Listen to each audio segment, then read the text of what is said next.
With Avengers Doomsday being the next big giant team up and blowout that's going to lead directly into Avengers Secret Wars, it's a little surprising that Marvel Studios head Kevin Feige has confirmed that the start of the X-Men and Mutant Saga will start in Avengers Secret Wars. So let's talk about what this could mean.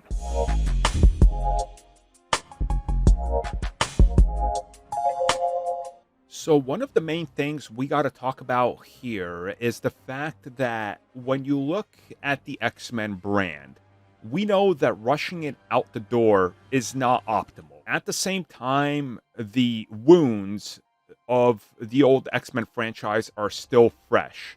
From the New Mutants bombing to X-Men Dark Phoenix being considered one of the worst comic book films in the last 20 plus years, to X-Men Apocalypse being a disaster, the X-Men brand on its way out was significantly weakened. Which brings us to one of the main points and the big talking point I have to go over before we get to Kevin Feige's comments relation to Secret Wars and beyond. So right now we're going to talk about the X-Men rights and the timing of the reboot. So when Disney acquired Fox, they could have done a reboot right away.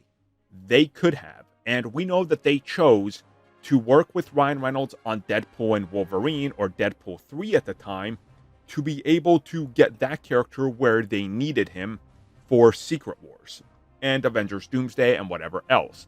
At the same time, Fantastic Four was put on a sort of rush, right? Because Fantastic Four are a big deal. Marvel Studios tried to work out a deal with Fox all the way back in 2011 to get the rights to Silver Surfer and Galactus for the Avengers. But they wouldn't budge, which is why we ended up getting Thanos, which I think turned out much better than what we could have gotten. But again, they wanted their hands on the Fantastic Four for a long time. The X-Men, the same, but again, the fresh wounds are there, and also the rights letting every contract that's locked in lapse is probably key to this.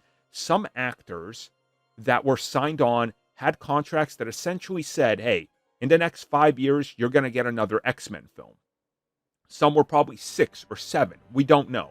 But essentially, if any movement was to be made by Marvel on a new X-Men film within that time, those actors either have to be brought back or they have to be paid out in full and possibly even get a residual, even if they're not in it. And this is a tale as old as time. Marlon Wayans still makes over $1 million for his role as Robin in Batman Returns. Marlon Wayans was never a Robin, but he was cast and then they cut him, but he still makes $1 million because of it. Fox had these contracts, and we know there's old interviews that the 3 big actors, McAvoy, Fassbender, and I believe it was Jennifer Lawrence, all had an additional film contract by all accounts. They would have to be paid, and chances are a pretty hefty amount of money, right? So if they just let it lapse, well, they don't have to pay them. Which brings us to the story at hand, which is Kevin Feige's comments on the X-Men. Okay, so on top of the recent comments he made, and I made a video on that, talking about that in depth, about the 10-year plan for the X-Men, here's the comments that Kevin Feige made. He said, and I quote, "I think you will see that continuing in the next few movies with some X-Men players that you might recognize. Right after that, the whole story of Secret Wars really leads us into a new age of mutants and the X-Men. Again, it's one of those dreams come true. We finally have the X-Men back." End quote. Okay, so if we look at what we know at face value, X-Men and multiple X-Men are already in the MCU because they've been announced for Avengers Doomsday. Now, of course, these are legacy characters, but that's not the only thing, because some of them will not be. We still gotta tie into that other X-Men universe that we saw at the end of The Marvels. So that's clearly a different X-Men universe, not the one we saw in the original trilogy. So we're going to be dealing with mutants. Not to mention, Miss Marvel's already a mutant. There's already other mutants in the Marvel Cinematic Universe. So, what he's saying here is that, as you're seeing in the next couple of films, saga films, you're going to be seeing X-Men and mutants pop up. And again, if we just recently look at the new Avengers / Thunderbolts, they got a mutate in there. They got Songbird in there. So that's another one. She-Hulk featured multiple mutants. So it's just a matter of time till we get the named mutants, aka, the X-Men, and you get your proper Cyclops and Emma Frost and Jean Grey and whoever else. But I think it's important to note in that comment of how he says, right after Secret Wars, that leads us into the new age of mutants and the X-Men.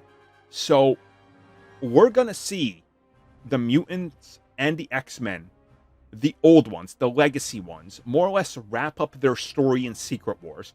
They're going to clean the slate of these characters. We're not going to see those characters again. If there's any survivors, it will be like Deadpool. It will be Hugh Jackman's Wolverine, who's allowed to live out his life in the sacred timeline. Maybe X-23. The rest of them are all going to be gone. This opens Marvel up for a fresh reboot after Secret Wars.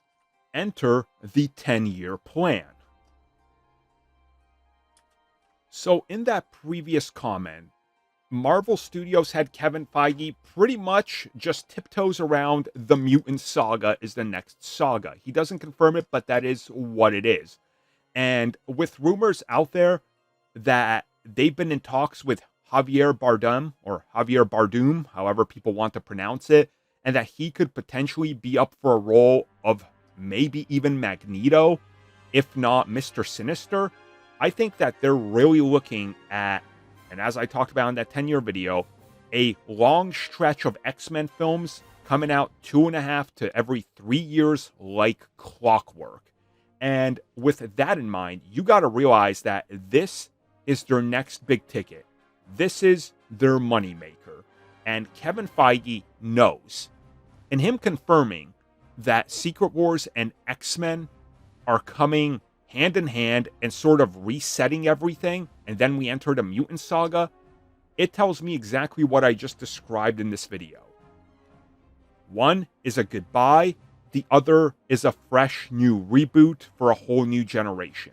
Because we got to stop relying on nostalgia, and we got to build nostalgia for future generations. And that's going to be the key. Thank you for checking out that video, and thank you for your continued support. Feel free to like, share, subscribe, do whatever you will, and if you're so inclined and would like some additional content from us, which includes unfiltered content and bonus discussions, we do offer exclusively in our member section. We hope to see you there. So thank you for watching, and have a good one.